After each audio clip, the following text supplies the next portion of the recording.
আর যে কথাটা বললেন এটা খুব প্রযোজ্য, যেটা কেউ বলছে না, যাদের লাংসের প্রবলেম আছে বা যাদের মেরুদণ্ডের প্রবলেম আছে তারা কিন্তু কয়েকটা ব্যায়াম করতে পারবেন না, যেমন মানে গোমুখাসন, বা যাদের ব্রেনের জনিত সমস্যা আছে তারা শীর্ষাসন করতে পারবেন না। সেই জন্যেই আমি আমাদের পেশেন্টকে বা আমি যখন জনসম্পর্কে কোনো বক্তব্য রাখি তখন বলেই দিই যে উইদাউট এনি গুরু, মানে যিনি ট্রেনার, তাছাড়া কখনোই যোগ করবেন না। কিন্তু অনেকে এখন আমাদের কাছে অনেক পেশেন্ট আসে, তারা বলে আমি টিভি দেখে করি, এবং টিভি দেখে যিনি করাচ্ছেন তিনি সঙ্গে সঙ্গে পাটা খুলছেন, তিনি কিন্তু একজন এক্সপার্ট, কিন্তু আপনি এক্সপার্ট নন, তাতে কিন্তু বিরূপ প্রতিক্রিয়া হতে পারে। Disclaimer. The information provided by the speaker, present or on the iDoc platform, is for general informational purposes only. All information is provided in good faith.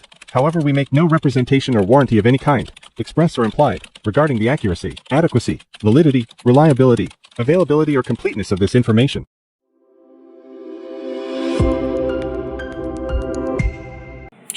নমস্কার, দিগদর্শন সুজিত চট্টোপাধ্যায়। 21শে জুন বিশ্ব যোগা দিবস।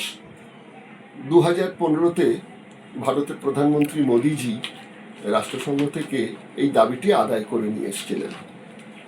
যোগা দিবস অর্থাৎ এই যোগাব্যায়াম কিন্তু ভারতবর্ষের খুব প্রাচীন একটি বিষয়। যদিও এর কিন্তু যদি ইতিহাস খুঁজতে যাই তাহলে দেখব জরথ্রুসের জায়গা অর্থাৎ ইরান, সেখানে কিন্তু এই যোগা হতো সূর্য আরাধনার মধ্যে দিয়ে। পরে আমাদের বাংলায় নাথ ধর্ম এবং বুদ্ধিস্ট অ্যান্ড জৈনস, এদের যে ফিলোসফি সেখানেও কিন্তু এই যোগার কথা রয়েছে।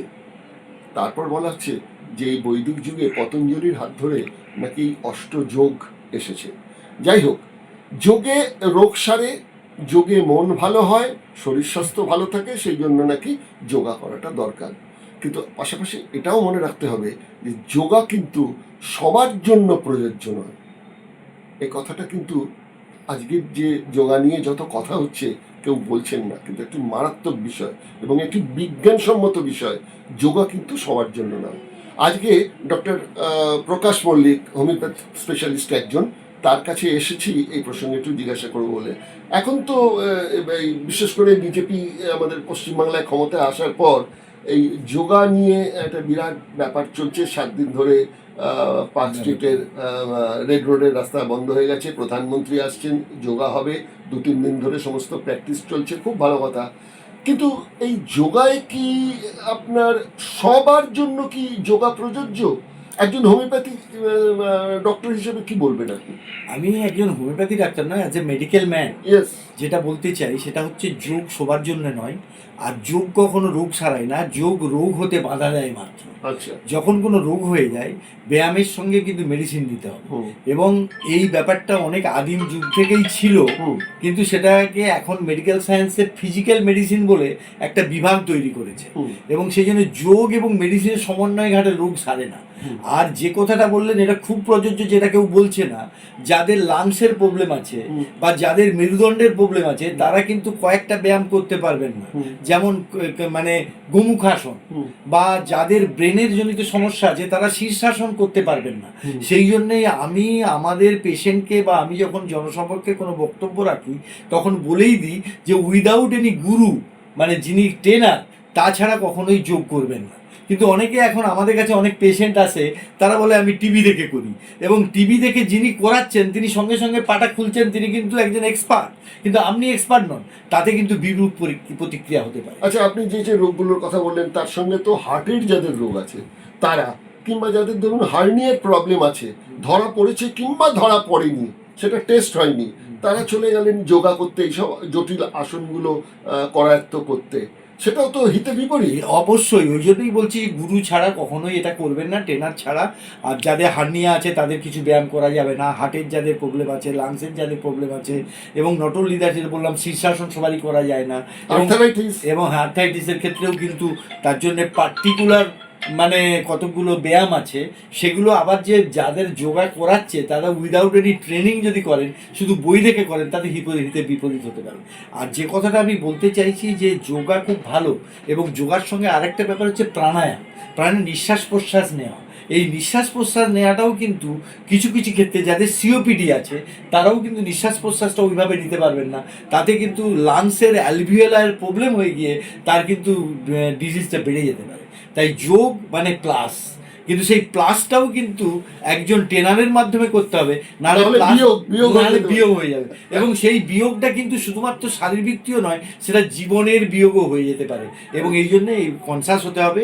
এবং যোগ নিশ্চয়ই ভালো জিনিস, কিন্তু যোগটা আমাদের প্রাচীন যুগ থেকেই আছে। যোগের সঙ্গে কিন্তু মেডিসিন এবং কিছু কিছু ক্ষেত্রে যে বাধা নিষেধ আছে সেগুলো না মানলে হিতে বিপরীত হওয়ার সম্ভাবনা আছে। আচ্ছা, আমার হাতে খুব সময় কম, আপনার কাছে যে প্রশ্নটা করতে চাইছি, একটু আগে আপনি প্রসঙ্গটা তুলেছিলেন, সেটা হচ্ছে প্রাণায়াম প্রসঙ্গ। বলা হচ্ছে সেই নাক ধরে ডান নাক দিয়ে নিঃশ্বাস নিতে হবে, ডান দিক থেকে বাঁ দিকে শ্বাস নিতে হবে, এগুলো বলা হচ্ছে। কিন্তু আপনাদের বিজ্ঞানের যে সায়েন্স সেখানেও বলছে যে শ্বাস যেখান দিয়েই যাক না কেন সেটা গিয়ে কিন্তু একটা শ্বাসনালী দিয়েই হচ্ছে। সুতরাং ওই বাঁ দিক চেপে ডান দিকে শ্বাস নেওয়া বা ডান দিক চেপে বাঁ দিকে শ্বাস নেওয়া এর কোনো বৈজ্ঞানিক ভিত্তি নেই বলছে। আপনি কি বলবেন? না, এক্ষেত্রে পুরোপুরি ভিত্তি নেই বলবো না, কারণ আমাদের যে সমস্ত নিঃশ্বাসটা যখন নিচ্ছি তখন তার অক্সিজেন লেভেলটা এবং তার আমাদের যে প্রক্রিয়াটা, অবশ্যই যে এটা ঠিকই বলেছেন যে অ্যাকচুয়ালি যাচ্ছে একই জায়গা দিয়ে, কিন্তু এই নাক দিয়ে ওই যে প্যাসেজ অফ দি লাইনিং, সেই প্যাসেজটা পরিষ্কার করার ক্ষেত্রে কিন্তু একটা ফ্যাক্টর আছে। এবং আরেকটা ব্যাপার হচ্ছে আমাদের যাদের নাক বন্ধ হয়ে যায় তারা অনেক সময় শ্বাস নিতে পারে না, এবং নট অনলি দ্যাট, তারা কোনো নার্ভ মানে গন্ধও পায় না। সেখানে একটা সেন্সারি নার্ভ আছে, সেই নার্ভকে যদি সচেত করতে হয় সেক্ষেত্রে এটা একটা ভূমিকা আছে। আর সেই অক্সিজেন লেভেলটা বাড়ানো কমানোর ব্যাপারে যদিও ওখানে প্যাসেজটা সেম, কিন্তু তার আগের যে প্যাসেজটা সেখানে একটা কার্যকারিতা আছে, এবং ফিজিওলজিক্যাল ব্যাকগ্রাউন্ড থেকে এটা আমি বলছি। আচ্ছা, এই নিয়ে বিস্তারিত অনেক আলোচনার বিষয় থাকে, সেগুলো এই মুহূর্তে সম্ভব হচ্ছে না, কারণ খুব কম সময়ের জন্য এই অনুষ্ঠানটা আপনাদের জন্য তৈরি করেছি। ডক্টর মল্লিক, আপনাকে অসংখ্য ধন্যবাদ জানাচ্ছি। এই যোগা দিবসের প্রাক্কালে আপনি যোগা সম্বন্ধে যেটা বললেন, এবং সবচেয়ে বড় কথা সেটা হচ্ছে এটাও প্রচারের মধ্যে রাখা দরকার, যোগা সবার জন্য নয়, যাদের জন্য নয় তাদের জন্য যোগা কিন্তু বিয়োগও হতে পারে।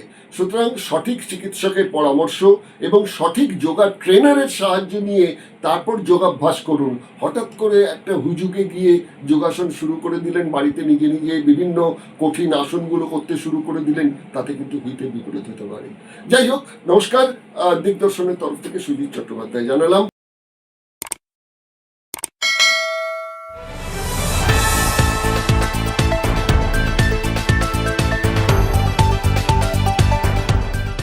রংহীন সংবাদ আর অজানা তথ্যের জন্য দেখুন দিগদর্শন, 10-এর পাশে, দেশের সাথে।